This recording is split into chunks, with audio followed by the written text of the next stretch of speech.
So today we're comparing two of the newest tablets from Lenovo and Nokia, the Tab P11 Gen 2 and the T21, but which one is going to be the better affordable tablet? Let's get started. Normal price of the new P11 is right around $289. The Nokia T21 is $239, so about $50 difference between the two. But I'll leave a link in the description of the video with current pricing and more information because I've already seen the P11 go on sale and it was just released. The Nokia T21 has 64 gigabytes of storage. There might be a 128 gigabyte version, but not here in the United States, at least not yet. The P11 has 64 or 128 gigabytes of storage and then 4 gigabytes of RAM for both tablets.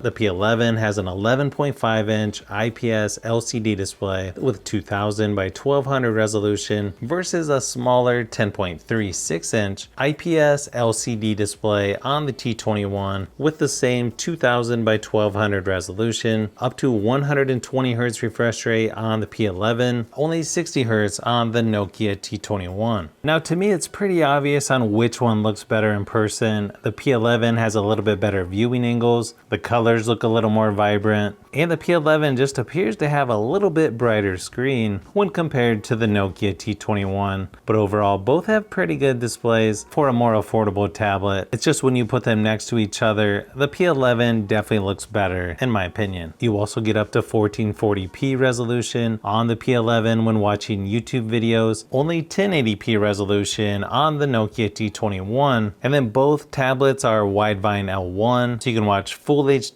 playback resolution on apps like Netflix. When it comes to battery life, after running the same battery drain test on each of them, they both lasted about 7 hours before dying. Now keep in mind that's at 100% screen brightness and at a more extreme usage. So if you turn the screen brightness down, you'll obviously get better battery life. You can't really go wrong with either. But when it comes to battery life, they're both a little bit above average in my testing. Now performance-wise, you've got a MediaTek Helio G99 processor in the Tab P11, Unisoc T612 processor in the Nokia T21. If you take a look at the Geekbench testing, the P11 is going to be the more powerful tablet. I don't know if most people are going to notice a huge difference just moving around the software, but once you start doing some more multitasking or playing some more graphic intense games, you might start to notice that performance difference. Now neither of these tablets are really considered gaming tablets, but I think you'll enjoy playing games like PUBG Mobile or Asphalt 9. But if you are wanting the more powerful tablet, maybe the one with a little better gaming, you'll want to go with Lenovo. Software-wise, the P11 is currently on Android 12L. The Nokia T21 is on Android 12, which is going to be a little bit different than what's on Lenovo. You'll see slight differences between the two. You've got the taskbar down at the bottom on the P11, and you're going to notice the notification shade's a little bit different. It's only on the left-hand side, and the way the shortcuts are only on the right-hand side on Lenovo. It's just small things like that you're going to notice between these two. Now you do have the Google Entertainment Space left of the home screen on both tablets. And then as far as updates go, the P11 shows it's going to get Android 14. The Nokia T21 is also going to get 2 years or 2 major software updates, which will bring that up to Android 14. But one advantage you get with Lenovo is you've got productivity mode on the P11, which is going to be sort of like Samsung DeX, maybe not quite as good in my opinion. Definitely a nice feature to have if you want to be a little more productive, but this one really comes down to personal preference on which one has the better software. One other thing, the P11 also gets the Precision Pen 2, where the Nokia tablet supposedly works with a pen. I looked on their website, I'm not sure what pen they're talking about, but regardless, it doesn't come with one. Now the Precision Pen 2 is not going to be as good as an S for Samsung, but still a nice option to have. You can also get an official keyboard for the P11, where I don't think you're going to get that with the Nokia tablet, but there are third-party Bluetooth keyboards available.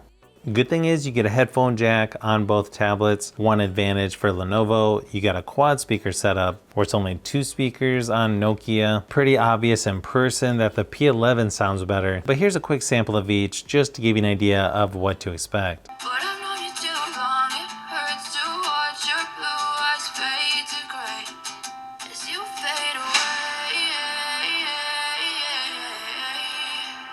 But I've known you too long, it hurts to watch your blue eyes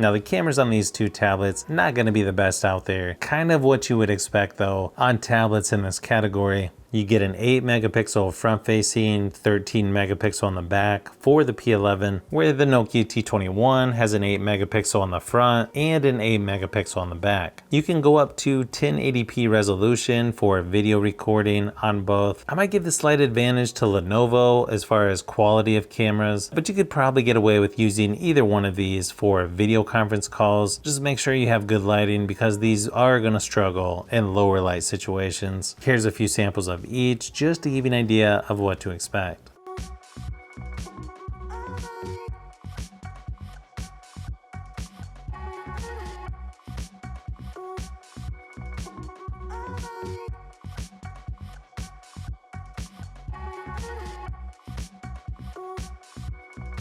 So hopefully this video gave you a little closer look at the new P11 by Lenovo and the T21 by Nokia. I've got quite a few comparisons yet for the P11 and possibly a new tablet this week, so you'll want to look out for those upcoming videos.